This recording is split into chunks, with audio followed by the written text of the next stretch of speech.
नमस्कार विद्यार्थी मित्रांनो, नोट्स इन मराठी या आपल्या शैक्षणिक यूट्यूब चॅनलवर तुमचे मनापासून स्वागत आहे.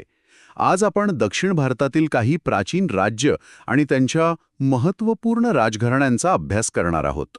हो, आणि ही चर्चा खूपच रंजक ठरणार आहे. आपल्याकडे इयत्ता 6वीच्या इतिहासाच्या पाठ्यपुस्तकातून काही माहिती आहे आणि त्या आधारे आपण चेर, पांड्य, चोळ, मग सातवाहन, वाकाटक, चालुक्य, पल्लव आणि राष्ट्रकूट या राजघराण्यांबद्दल बोलणार आहोत. बरोबर, म्हणजे मौर्य साम्राज्याच्या ह्रासानंतर दक्षिण भारतात काय घडलं याचा आपण एक आढावा घेणार आहोत. चला तर मग हा रोमांचक प्रवास सुरू करूया. हो, नक्कीच. मौर्य साम्राज्यानंतर अनेक स्थानिक राजे स्वतंत्र झाले आणि त्यांनी आपापली लहान मोठी राज्य स्थापन केली. यातल्याच काही सामर्थ्यशाली राजसत्तांबद्दल आज आपण बोलूया. सुरुवात कुठून करायची?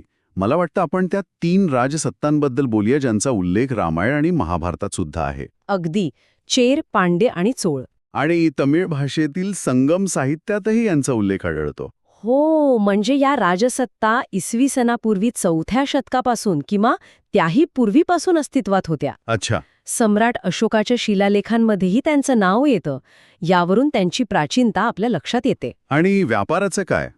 मी वाचले की Periplus of the Erythraean Sea या पुस्तकात मुजिरीज बंदराबद्दल माहिती आहे.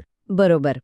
मुजिरीज हे केरळच्या किनाऱ्यावरचं एक महत्वाचं बंदर होतं. चेर राज्यातलं, नाही का? हो, आणि इथून मसाल्याचे पदार्थ, मोती, मौल्यवान रत्न यांची थेट इटलीमधल्या रोमकडे निर्यात व्हायची. Periplus of the Erythraean Sea म्हणजे नक्की काय? म्हणजे तांबड्या समुद्राचे माहिती पुस्तक.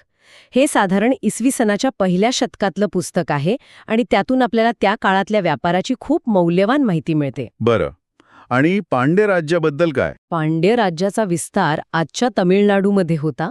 मधुरै ही त्यांची राजधानी होती आणि तिथल्या उत्कृष्ट दर्जाच्या मोत्यांना खूप मागणी होती. आणि चोळ? चोळांचं राज्य तिरुचिरापल्लीच्या आसपास होता. आता आपण एका महत्वाच्या घराण्याकडे वळूया.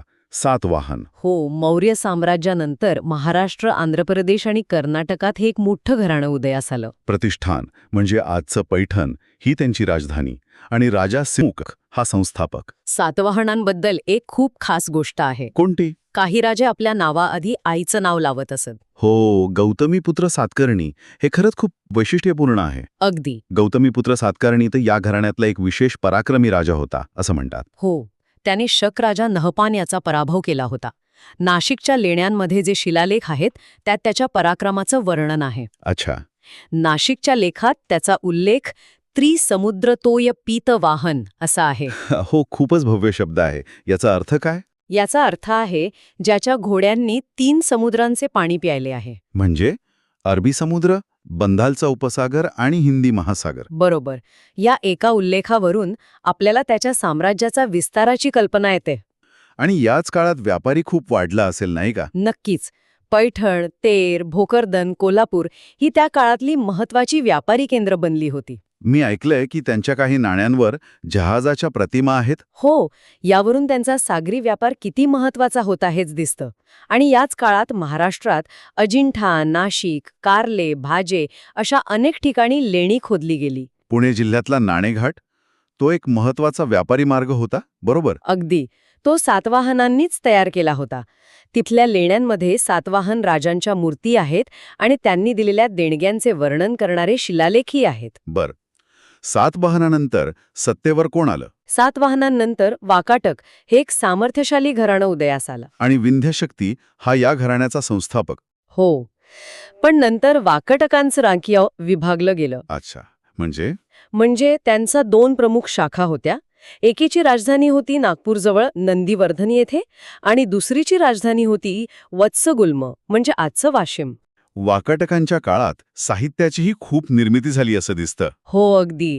वाकाटक राजा दुसरा प्रवरसेन याने सेतुबंध या ग्रंथाची रचना केली. महाराष्ट्री या प्राकृत भाषेत. बरोबर.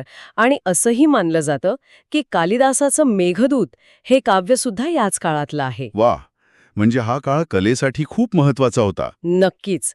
याचं उत्तम उदाहरण म्हणजे अजिंठ्याची 16 क्रमांकाची लेणी. त्या लेण्यांचं खोदकाम वाकाटक राजा हरिशेन याचं मंत्री वराहदेव याने करून घेतलं होतं. हो, आणि याच काळात अजिंठ्याच्या लेण्यांना चित्रांनी सुशोभित करण्याचं कामही झालं. म्हणजे ती जगप्रसिद्ध चित्र याच काळातली. अगदी. आता आपण दक्षिणेकडे कर्नाटकातील चालुक्य राजघराण्याबद्दल बोलूया.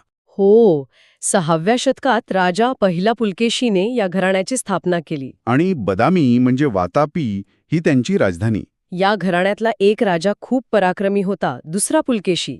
ज्याने सम्राट हर्षवर्धनचं आक्रमण परतवून लावलं होतं. बरोबर.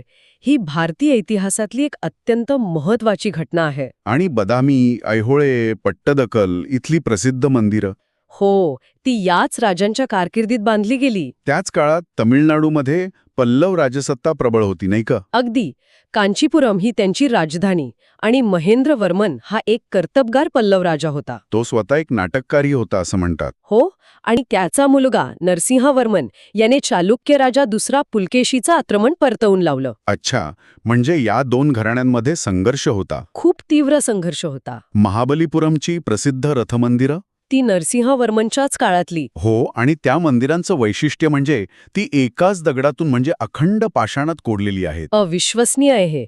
पल्लवांचं आरमार सुद्धा खूप प्रबळ होतं. आणि त्यामुळेच त्यांचा आग्नेय आशियातील देशांशी जवळचा व्यापारी संबंध होता. बरोबर. आणि आता आपण आपल्या चर्चेच्या शेवटच्या टप्प्यात आलो आहोत.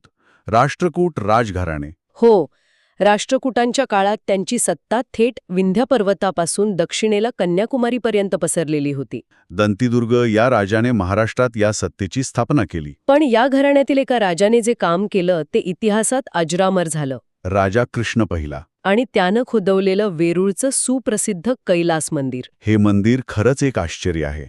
एकाच खडकातून कोरलेलं स्थापत्यकलेचे एक अद्भुत उदाहरण. अगदी. तर आज आपण मौर्य साम्राज्यानंतर दक्षिण भारतात उदयास आलेल्या विविध राजसत्तांचा एक आढावा घेतला. हो, या प्रत्येक घराण्याने केवळ राज्यच केलं नाही, तर कला, स्थापत्य आणि साहित्यातही मोलाची भर घातली. अगदी खरंय. सातवाहनांच्या लेण्यांपासून ते पल्लवांच्या रथमंदिरांपर्यंत आणि राष्ट्रकूटांच्या कैलास मंदिरापर्यंत. या सगळ्या कलाकृती त्यांच्या वैभवाची आणि सांस्कृतिक समृद्धीची साक्ष देतात. या राजसत्तांनी भारतीय इतिहासावर एक खूप खोलवर ठसा उमटवला आहे. या संपूर्ण चर्चेतून एक विचार माझ्या मनात येतोय. कोणता? आपण आज राजे, त्यांची युद्ध आणि त्यांनी बांधलेली भव्य मंदिरं याबद्दल बोललो. पण या काळात सामान्य माणसाचं जीवन कसं असेल? त्यांची घरं, त्यांचे सण, त्यांच्या कथा त्या कशा असतील? खरंय. राजांच्या शिलालेखांपलीकडे जाऊन सामान्य लोकांचा इतिहास कसा शोधता येईल, हा एक विचार करण्यासारखा प्रश्न आहे नाहीला?